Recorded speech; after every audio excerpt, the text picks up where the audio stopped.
Persebaya mulai khawatir liga mundur lagi jika PPKM darurat diperpanjang.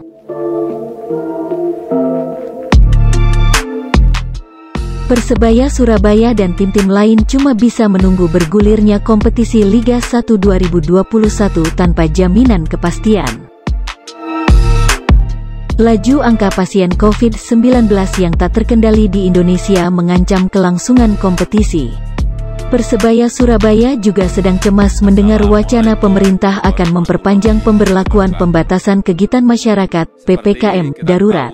Pandemi COVID-19 dalam beberapa hari terakhir ini berkembang sangat cepat.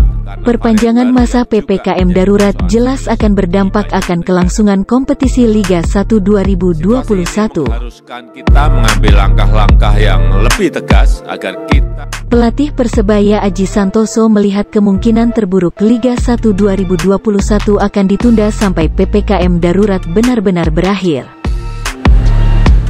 Jika memang PPKM darurat diperpanjang 6 pekan ke depan, maka PPKM darurat baru akan berakhir pada tanggal 14 Agustus tahun 2021.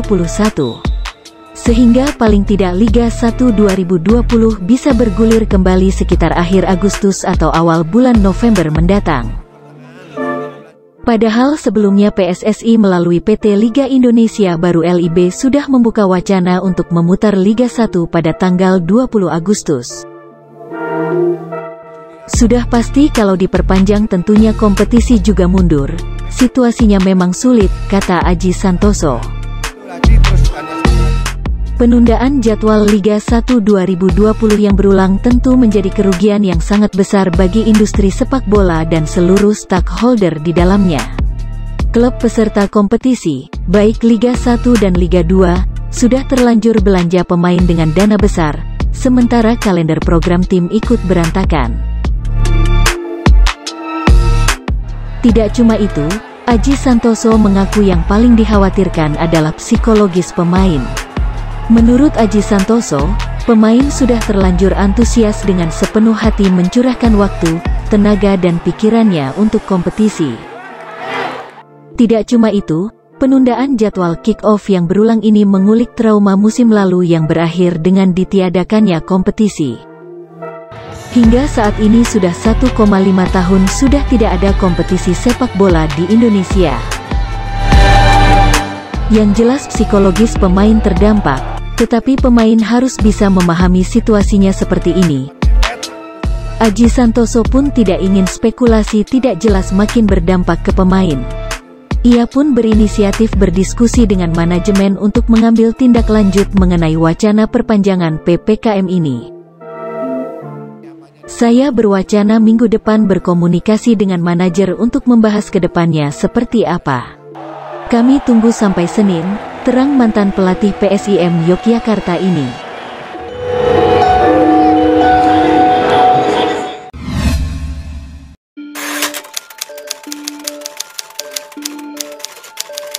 Kondisi terkini cedera Koko Ari Araya dan Bruno Moreira. Kabar mengejutkan datang dari Persebaya. Salah satu pemain asingnya, Bruno Moreira harus menepi dari latihan persiapan menuju kompetisi Liga 1 2021. Bruno Moreira mengalami cedera yang memaksa tidak bisa ikut latihan bersama pemain Persebaya lainnya. Sebelumnya Koko Ari Araya juga sedang pemulihan cedera setelah membela timnas Indonesia.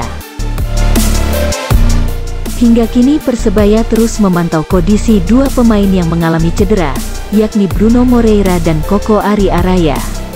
Tim medis Persebaya Surabaya sedang melakukan observasi kondisi cedera yang dialami Bruno Moreira dan Koko Ari Araya. Rencananya, tim medis Persebaya akan membawa Bruno Moreira dan Koko Ari Araya menjalani pemeriksaan magnetic resonance angiography, MRA. Dia Koko Ari Araya belum MRA, kayaknya minggu-minggu ini MRA, sekalian sama si Bruno karena dia cedera sampai sekarang juga belum sembuh, sebut Aji Santoso, pelatih Persebaya Surabaya. Bruno Moreira ternyata mengalami cedera yang memaksa tidak bisa ikut latihan bersama pemain Persebaya Surabaya lainnya. Tidak disebutkan cedera apa yang dialami Bruno Moreira sehingga harus menepi berlatih bersama Persebaya Surabaya. Untuk itu, Aji Santoso katakan, dua pemain tersebut pada latihan hari ini masih berlatih secara terpisah.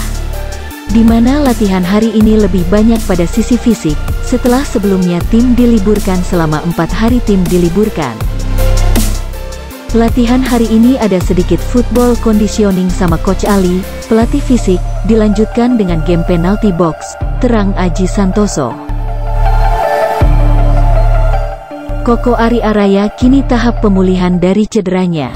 Cedera Koko ini dialaminya saat bergabung dengan Timnas Indonesia di Uni Emirat Arab persiapan kualifikasi Piala Dunia 2022. Alhamdulillah kondisi sekarang udah cukup lumayan membaik. Sudah bisa pegang bola tapi masih ada batasan-batasannya, kata Koko Ari Araya. Meski sudah bisa memegang bola, Koko tidak memungkiri pada situasi tertentu mulai merasakan sakit pada bagian cederanya. Kalau mulai capek otot sudah kaku semua pasti ngerasain sakit, untuk itu saya harus lebih lagi untuk melakukan penguatan, terutama bagian paha, jelas pemain asal Surabaya itu. Agar tahu secara pasti kondisi Koko Ari, manajemen Bajul Ijo berencana melakukan pemeriksaan magnetic resonance angiografi (MRA) dalam waktu dekat agar segera bisa diputuskan tindakan lanjutan. MRA ini masih nunggu surat keterangan asuransi dari PSSI, masih dalam proses insyaallah secepatnya, kata Koko Ari Araya. Harapan saya semoga cepat sembuh dan bisa bergabung kembali latihan dengan tim, dan semoga kompetisi segera diputar kembali, pungkasnya. Manajemen Bajul Ijo merencanakan proses MRA Koko Ari Araya bersamaan dengan MRA salah satu pemain asingnya, Bruno Moreira Soares yang tak kunjung sembuh dari cedera yang baru dialami.